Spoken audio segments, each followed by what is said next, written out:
जय जगन्नाथ। नमस्कार। मु तपन तपन डाइजेस्ट को आपण को स्वागत। चलित 2025 मसीहा मई मासरे द्वादश राशिचक्र 12टी जाक राशि राशिफल जानिबाकु जिबा अवसर रे आमे जानिबा एही समय रे द्वादश राशिचक्र रे परिभ्रमण करुथिबा 9 गोटी महाग्रह के मध्यरु 4 गोटी महाग्रह राशि परिवर्तन करुचंती। गत मार्च मास 29 तारिख शनिवार शनि अमावास्या दिन शनि महाग्रह गोचर रे कुंभ राशि निज राशि कुंभ राशि रु बाहरी मीन राशि रे प्रवेश करिसंती एवं आसंता मे मास 14 तारिख बुधवार दिन बृहस्पति महाग्रह गोचर रे वृष राशि रु बाहरी मिथुन राशि रे प्रवेश करिवे एवं ठीक तार 4 दिन पर मई मास 18 तारिख दिन राहु एवं केतु महाग्रह राशि परिवर्तन करने को जाउचंती। एई 4 गोटी बड़ महाग्रहंकर राशि परिवर्तन रे समग्र द्वादश राशिचक्र गभीर भाव में प्रभावित होता है। आगु को जानिबा ए मई मास पे राशिचक्र 12टी जाक राशि उपरे एमानकर ए राशि परिवर्तन कौन प्रभाव रोचे आजिर क्रम जानिबा 2025 मसीहा मई मासरे कर्कट राशि जात व्यक्तिंकर मासिक राशिफल संपर्क में। कर्कट राशि द्वादश राशि चक्र चतुर्थ राशि। वैदिक ज्योतिष शास्त्र अनुसार चंद्र महाग्रह कर्कट राशि अधिपति।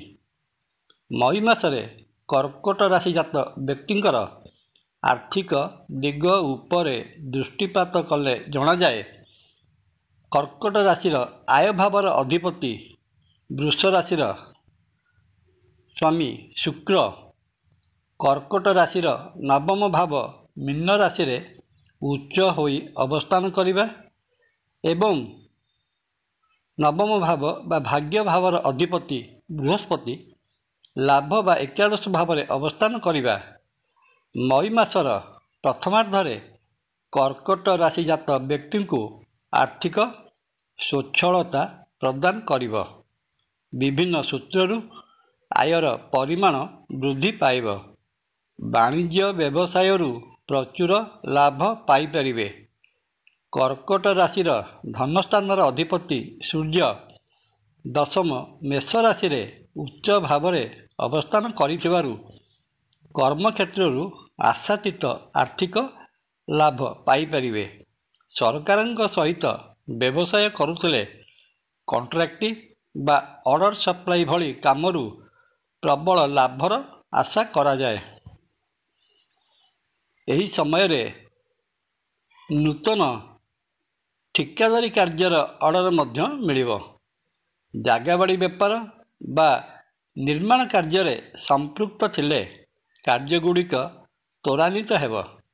रियल इस्टेट व्यवसायी मानक पाई बहुत भल समय चली कहले अत्युक्ति हेब नहीं।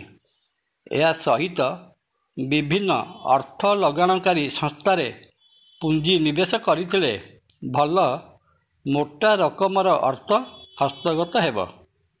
मई मासर द्वितीयार्धरे बृहस्पति मिथुन राशि रे प्रवेश कले ए सबु क्षेत्र रे मंथरता प्रकाश पाइपारे किंतु सूर्यंकर एकादश भाव वृष राशि रे अवस्थान आर्थिक क्षेत्र को पुणी सजाड़ी देव। मई मासरे कर्कट राशि जात व्यक्तिंकर लव लाइफ बा प्रेम संपर्क विषय रे आलोचना कले जना जाए जे कर्कट राशिर पंचम भाव बिच्छा राशिर अधिपति मंगल महाग्रह कर्कट राशि बा कर्कट लग्न रे अवस्थान करिबा प्रेम संपर्क रे भल फल प्रदान करि न पारे। उभय प्रेमी जुगलंक मध्यरे मतांतर घटी कली कजिया पर्यंत कथा जाइपारे किंतु मासर प्रथमार्धरे बृहस्पतिंकर दृष्टि କର୍କଟ ରାଶିର ପଞ୍ଚମ ସ୍ଥାନ ବିଛା ରାଶି ଉପରେ ରହୁଥିବାରୁ ଏଭଳି ଘଟଣା ଘଟିଲେ ସମାଧାନ ହୋଇଯିବାର ବହୁତ ସମ୍ଭାବନା ରହିଅଛି। ଅବିବାହିତ ରହିଥିବା ପୁଅ ଓ ଝିଅମାନଙ୍କ ପାଇଁ ସୁନ୍ଦର ସୁନ୍ଦର ବିବାହ ପ୍ରସ୍ତାବ ଆସି ବିବାହ ତାରିଖ ଠିକ୍ ହୋଇଯିବ। ମଇ ମାସରେ କର୍କଟ ରାଶିର ଦାମ୍ପତ୍ୟ ଜୀବନ ମଧ୍ୟମ ଧରଣର ରହିବ। ସପ୍ତମ ସ୍ଥାନ ମକର ରାଶି ଅଧିପତି ଶନି ଭାଗ୍ୟ ଭାବରେ ମିତ୍ର ଗ୍ରହ ଶୁକ୍ର ସହିତ ଯୁକ୍ତ ହୋଇ ରହିବା ଦାମ୍ପତ୍ୟ ସୁଖକୁ ଦର୍ଶାଉଛି।